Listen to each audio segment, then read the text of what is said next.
Welcome back into the Sports Source. This segment brought to you by Southeast Termite and Pest Control. Folks, they do anything you need, whether that's regular household maintenance, termite inspections and treatment, mosquito treatments, even bed bug treatments. They can eradicate that problem if you go to some hotel somewhere and return from New York and you bring a visitor that's a bed bug. Those things are actually back more than they've been in years, which is horrifying for anybody who travels. Southeast Termite and Pest Control can handle bed bugs, mosquitoes, just your normal creepy crawlies. They got it. They take care of you. I'm a big fan of these folks, locally owned, family owned since 1971. Southeast Termite and Pest Control, southeasttermite.com for you to learn more. All right, let me run through some quotes here. I'm going to do some reading, so I'll be waiting for you guys to just take over here. This week, Lane Kiffin made it clear that he wasn't crying about the NIL situation. Then he went straight into crying about it. He said, we at Ole Miss don't have the same funding resources as some of these schools do for these NIL deals.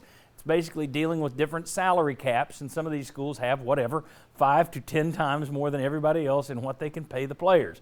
I know nobody uses those phrases, but that's what it is. I joked the other day that I didn't know if Texas A&M was going to incur a luxury tax and how much they paid for their signing class. All right, fast forward. Nick Saban was also talking about NIL deals this week, and he said, when we start using name, image, and likeness for a kid to come to our school, that's where I draw the line, because that's not why we did this. But people out there, they're making deals with high school players to go to their school. It's not about coaching and developing as much as it is what kind of money can you make. Who ever saw that coming?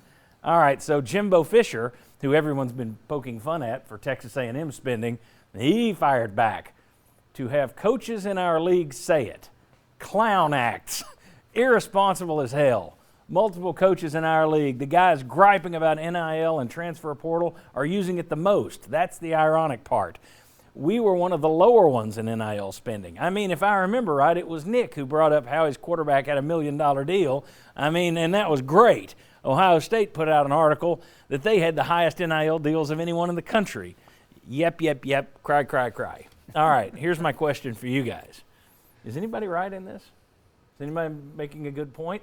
Or are they all just whiny crybabies and it's just a new thing for people to get friction in terms of the recruiting battles?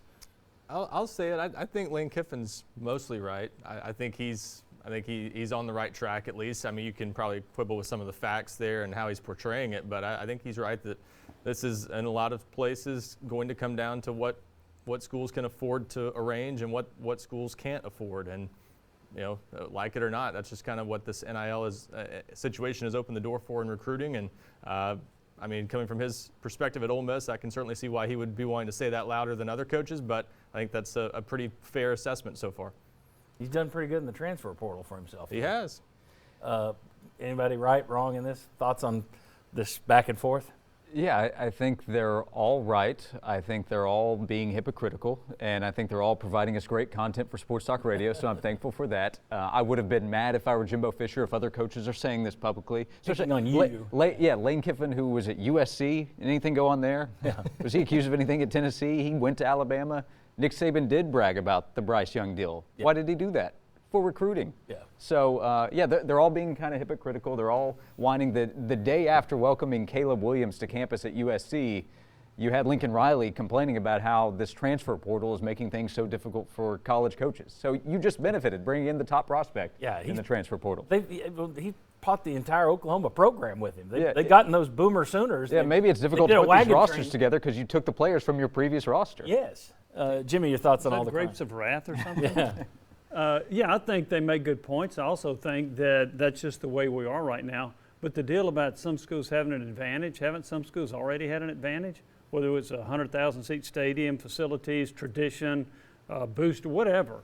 There are always schools that have had advantages through the years. Now it's just a different advantage that you have in certain situations. But I get a kick out of it. I loved it, talked about it, Josh mentioned the content.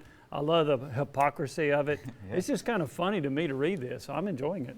Go ahead. I was going to say, we missed the best comment in there, which was Nick Saban trying to say that at Alabama they've never paid players ever. So he said he was saying people say now that it's above board, it's legal to do it. You've always been doing it. He says no, we never did it, and everyone just kind of rolled their eyes at that, of course. Yeah. Well, he meant he's never personally Right. handed a McDonald's bag, for example. Jeremy Pruitt learned that somewhere else.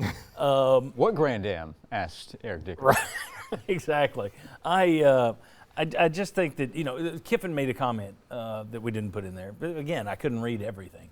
But Kiffin made a comment that they're going to have to do something about it. They'll do something about this, put some sort of cap on it. How? What can you do? How? I think he's completely wrong on that. Yeah. I don't think they can do anything. I think there are a lot of smart people saying the NCAA is going to have to get their hands around this in some way. And how? What do? You can't put a salary cap in place. You can't limit what players can make. That defeats the entire purpose of the NIL argument. So, And you're killing the NCAA. Yeah. You're in effect, everybody, where you're going to rewrite the rules. It's supposed to come out in August, some sort of new plan. Yep. So the idea that, well, they need to take control of this. They who? You've complained about they for so long, you've now emasculated they. There's no they to clean this up if they could clean it up. Here's what's interesting to me. One of the rules from the NCAA was that the schools could not broker the deal. But yet Brigham Young came out right away and brokered the deal. Why? Because their state allows it. Texas. But it still would be against the NCAA rules, right? Yeah. It doesn't matter what the state says. So why are some schools able to do it because the state said so, but the NCAA says you're not supposed to? But who's overseeing this? Right, Texas came out, we're going to give $50,000 to every scholarship offensive lineman to use their name, image, likeness for charities. That's brokered by the school. Kentucky has a team-wide deal. I'm guessing that group that came in to pay all their players didn't go, all right, can you give me all the phone numbers? We'll do these all separately. I'm guessing they went through Kentucky and brokered that deal. You're right. They say you can't do that. Yeah, who's going to stop it? Nobody likes a cop, but nobody likes rule breakers. Well, you got to have one or the other. I mean, you can't dislike rule breakers and then complain that they're cops. You've got to. If you don't want people breaking rules, you got to have some rules and somebody to upkeep it. But now they've destroyed both sides of it. I will say this. I think Nick Saban's sincere in most of what he said about this because he's kind of cautioned people against playoff expansion, NIL, all that stuff.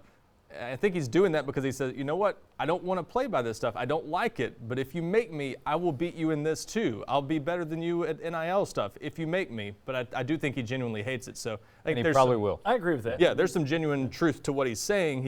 I think he's cautioning people, hey, I'm going to beat you either way. Just I don't want to have to do it this way. Yeah, there have been some people who've said, oh, now he's crying that other people are catching up. So they're not going to catch up with Alabama. He's not crying about that. So, all right.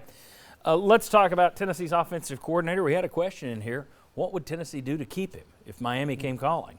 Well, Miami went calling somewhere else. So we'll talk about that next. We'll also talk about Cade Mays, said he had no regrets about leaving Georgia, even though they just won a national title. We'll talk about Auburn, Florida, Tennessee.